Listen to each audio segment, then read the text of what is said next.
All right, this is an interesting story. The more I looked into it, well, former Bad Boy artist Loon is being released, and I thought of G Dep when I kind of seen the article, and I was like, dang, G Dep was the Bad Boy artist that went to jail because he confessed on killing somebody years after he became famous in the game over a guilty conscience. So you can check that out. I think Vlad got something on it. You can check the internet out. Balloon went to jail after he quit the rap game in 2008. He converted over to Islam, and 3 years later, his old life caught back up to him, and he got hit with conspiracy to distribute more than 1 kilogram of heroin. But let's talk about it. Hit that subscribe button, bell icon button, share the video. Remember, he was in I Need a Girl video. So yeah, he had some straight hits. But we know people that end up with Puffy. They had like one album and then you never hear from them again. If they have a second album, it's a low key good, or didn't do much. You don't hear much from it. And what's so funny, one of his other bands, I forget the name of it, was it Mindless Behavior, or they came out today and said they didn't make one dime off their music when they was with Bad Boy. And that's crazy. But with Loon, he had already quit the industry in 2008 and converted over to Islam. And then 3 years later, in 2011, they hit him with a conspiracy to distribute 1 kilogram of heroin. And he had been out the dope game. And what they were saying is he just was introduced to it and really dabbled in it, but it wasn't really a big player. But you know how it go. And one of his guys in the industry, a musical producer, I think his name is Walden Angelio. He actually was rolling with Snoop. He's a music producer. He got caught with some marijuana, $300 worth, and they sent him. And I put the New York Post article in the description to check it out on the article link. They sent him to jail for a life. I think it was like 55 years or something like that. But he got pardoned or whatever by Trump, and he only did 13 years for $300 of weed. But a lot of celebrities had, wrote Trump, Faith Evans, Napoleon from the Outlaws, Snoop Dogg, Mary J. Blige, had wrote Trump a few years ago or recently to try to get Loon pardoned. He got out because of the coronavirus. He got time served due to the pandemic that's going on. Obviously, Southwest T from BMF, he got released. His brother didn't get released, so we still waiting on that. He was supposed to get released, but they basically said he was still in there smoking that smoke, drinking that drink, like Smokey Robinson, Gang Bangers. But I'm just joking. Everybody laughing at that song. And he changed BMF to, I forget the other acronym he changed it to. But yeah, man, it's not known if Trump helped him get out of jail, but he got released, and he was supposed to not get out until August 2021. He got out about 11 months or 13 months early, and he got out early today. Today is Wednesday, so his past caught up with him. And conspiracy is some bullshit. Conspiracy, they don't have the RICO, all that Rockefeller law, all that was created because they couldn't really trust drug dealers back in the day. You can go to Rayful Edmonds, you can go to a lot of the big drug traffickers. A lot of them never got caught with any of the product. It was always, oh, we think you did it, or he say you think you did. And a lot of times that people say they seen you touch a key or get them a key, a lot of times, or whatever it is, an ounce or whatever it is, you ain't never heard them before. They be straight up lying.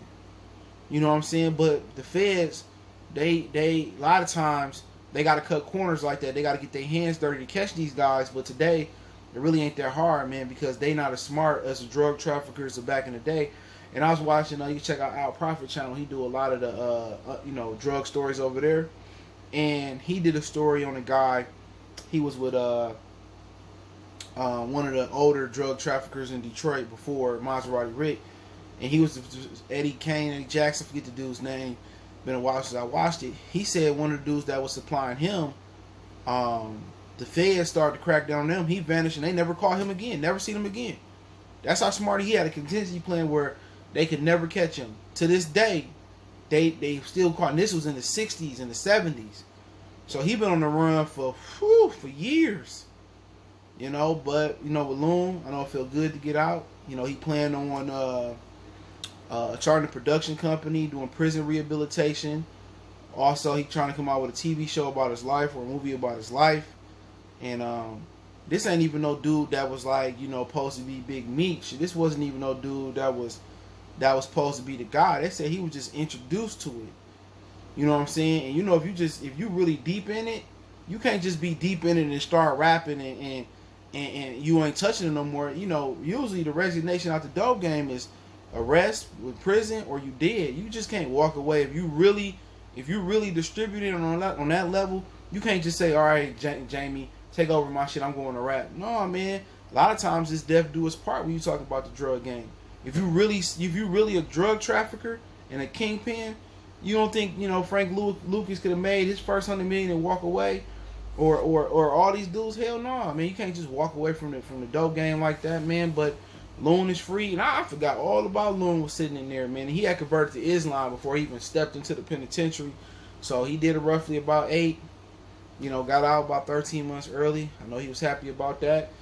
Better late than never, but he had already turned his life around, and then they basically came after he turned it around. His past caught up with you. So what you do in the past, no matter if you turn your life around and not turn your life around, it's eventually gonna catch up with you. You know what I mean? It's eventually gonna catch up with you, man. And a lot of people gotta understand that, man. That, you know, you gotta make sure before you make life-changing decisions like that, it affects everybody around you. And in that game, you got to be smart. You don't last in the drug game without having book smarts and without having street smarts. And also you got to be able to be cutthroat and make the tough decisions. It's really no different from running a Fortune 500 or multi-million billion-dollar company. You know what I'm saying? You got to be cutthroat. You got to be able to make decisions to lay people off during the holiday season if you have to. Not afraid to fire people. You know what I'm saying? You gotta go into these meetings and work with people you might necessarily not like.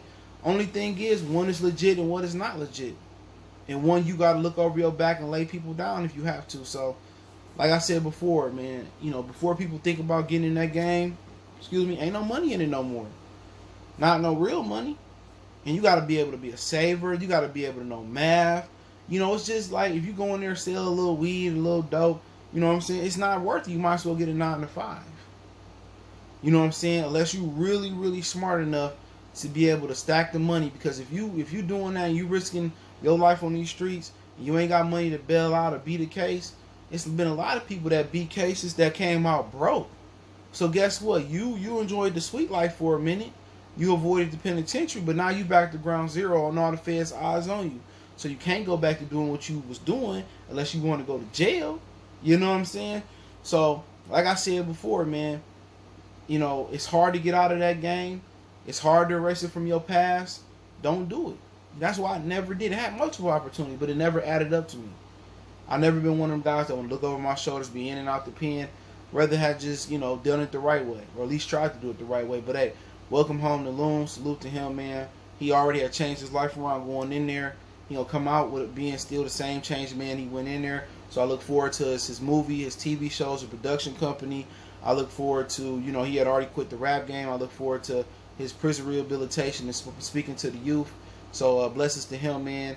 Hit that subscribe button, bell icon button, share the video. Check out our music entertainment playlist for more videos like this.